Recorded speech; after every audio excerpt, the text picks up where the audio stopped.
बंधु मैंने आजिर एही कार्यक्रम को आपण मानक स्वागत। आजिर एही कार्यक्रमटी कर्कट राशि व्यक्ति विशेष मानक पई बहुत गुरुत्वपूर्ण अटे। तो आपणकर जदि कर्कट राशि होता है तेबे भिडियोटी को स्किप न करी शेष पर्यंत निश्चय देखंतु, कारण आजिर एही भिडियो रे आमे माने जानिबा जे कर्कट राशि व्यक्ति विशेष मानक पई मार्च 2025 किपरि रहिबो। एही मार्च 2025 रे आपणक जीवन रे केउ सब परिवर्तन हेबो। आजिर एही भिडियो रे आमे माने कर्कट राशि मासिक राशिफल उपरे आलोचना करिबा।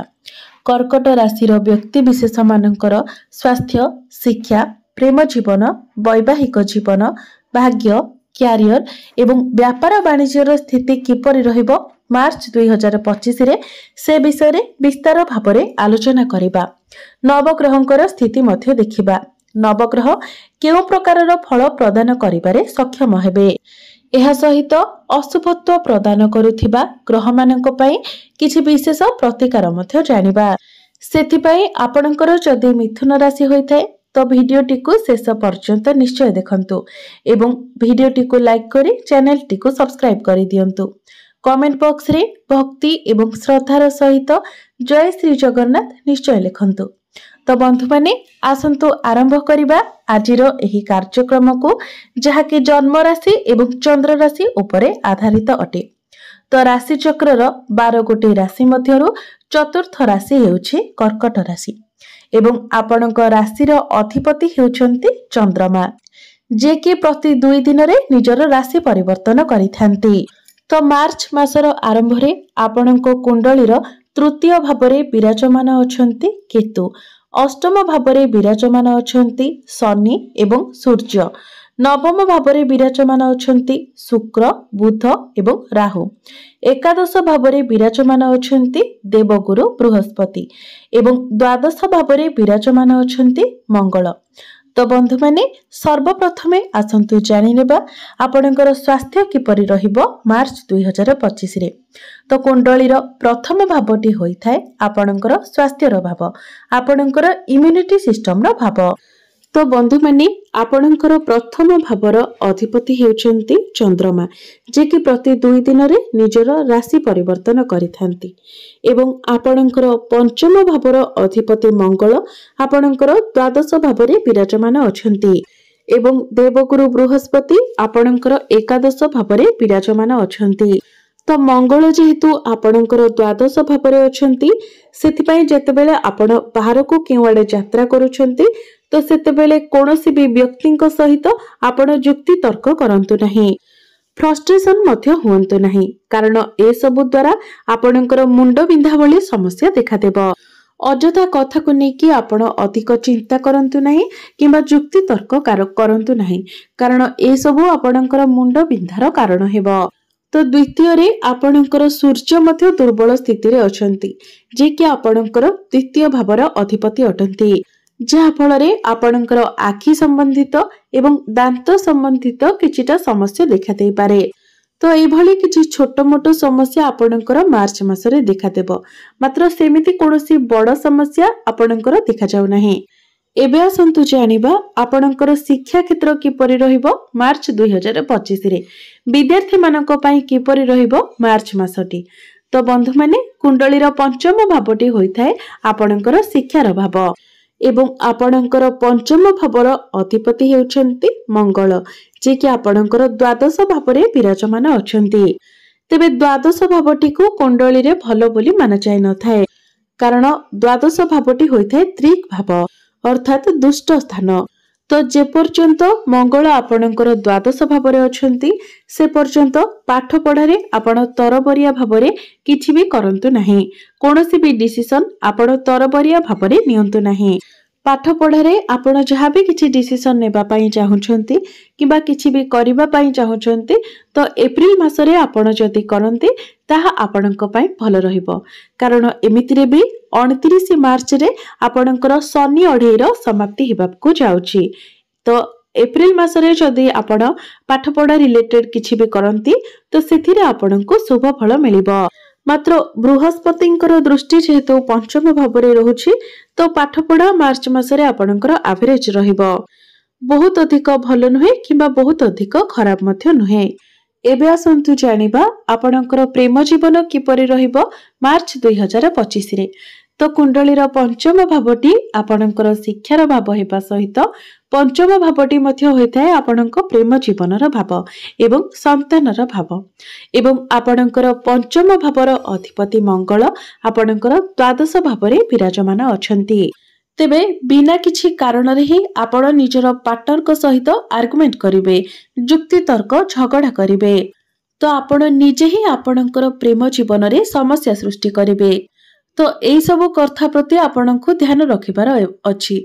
एवं द्वितीय रे जेहेतु मंगल आपणकर द्वादश भावरे अछंती तो आपणकर पार्टनर को मध्य मध्ये छोट छोट कथा को नेकी जीत देखा देबो। छोट छोट कथा रे ही से जीत करिवे। बेले बेले आपणकर कथा को आपणकर फीलिंग्स को मध्य से बुझी पारिबे नाही एवं बेले बेले से आपणको कथा को इग्नोर मध्य करि पारंती। तो 29 मार्च पूर्व आपको ए सब कथार ध्यान अच्छी। आपण निजको टिके कंट्रोल करबा पई चेष्टा करंतु, जुक्ति तर्क न करबा पई चेष्टा करंतु, जेते पारिबे निजको शांत रखिबा पई चेष्टा करंतु। एबे आसंतु जानिबा आपणकर वैवाहिक जीवन किपरि रहिबो मार्च 2025 रे। तो कुंडलीर सप्तम भावटी होइथाय आपणक वैवाहिक जीवनर भाव, आपणक जीवन साथीर भाव।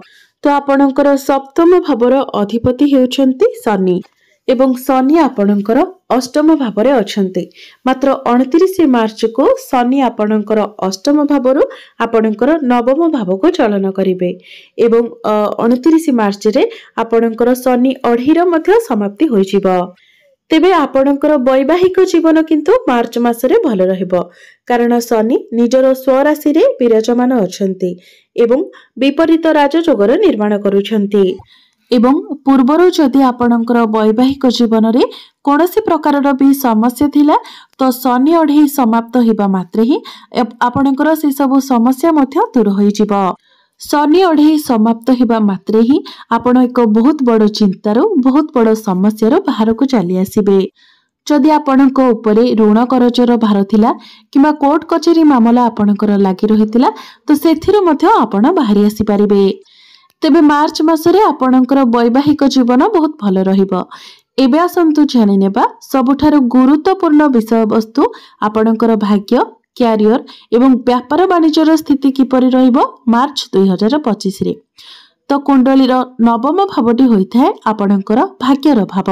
तो आपणकर भाग्य भावर अधिपति हेउछंती देवगुरु बृहस्पति, जे कि आपणकर एकादश भावरे विराजमान अछंती। आपणकर भाग्य भावर अधिपति लाभ स्थान रे विराजमान अछंती, अर्थात आपणकर भाग्य रे लाभ हेबार जोग बनुछि। एहा व्यतीत दुईटी शुभ ग्रह मध्य आपणकर भाग्य स्थान रे विराजमान अछंती, जे कि हेउछंती बुध एवं शुक्र। मात्र राहु मध्य आपणकर भाग्य स्थान रे विराजमान अछंती। राहु जेबेठारु आपणकर भाग्य भावरे विराजमान अछंती सेबेठारु ही से आपणकर भाग्य रे बाधा विघ्न सृष्टि करूछंती। प्रत्येक कार्य रे आपणको बाधा विघ्नर सम्मुखीन हेबाको पडुछि।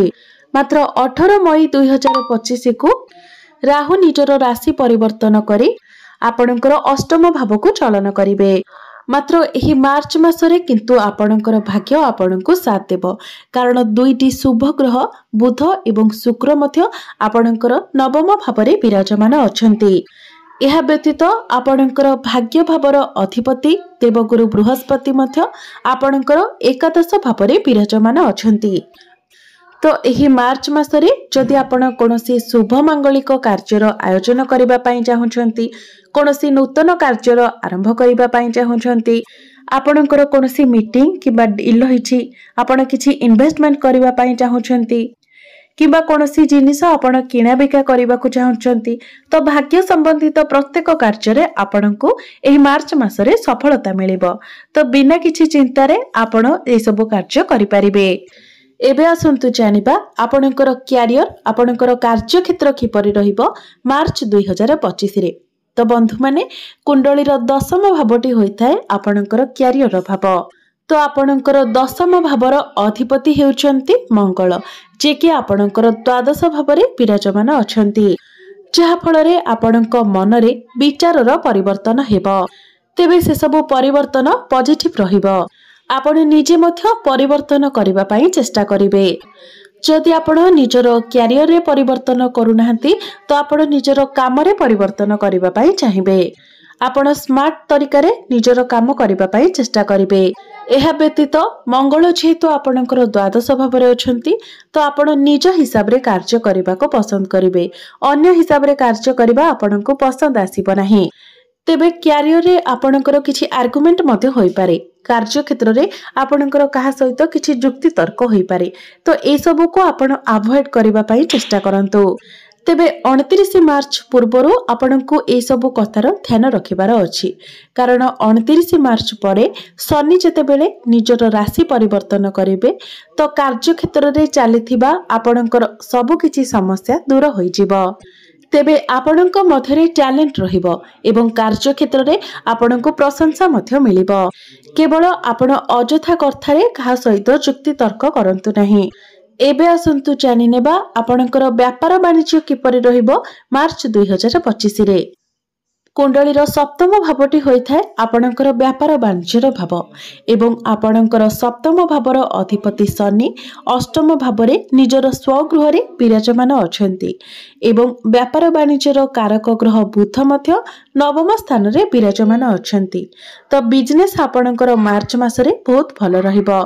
कारण सप्तम भावर अधिपति एवं बिजनेस रो कारक ग्रह बुध दुहे बहुत भलो स्थिति रे अछंती। तो आपण कोनोसी नुआ बिजनेस मध्य स्टार्ट करि पारंती। एहा सहित बिजनेस रे आपणकर उन्नति मध्य हेबो। एबे आसंतु जानि नेबा किछि विशेष प्रतिकार विषय रे। जे प्रतिकार गुडिक करिबा द्वारा आपणकर समस्त अशुभत्व गुडिक खंडन होई आपणको अधिक शुभत्व प्राप्ति होई पारिबो।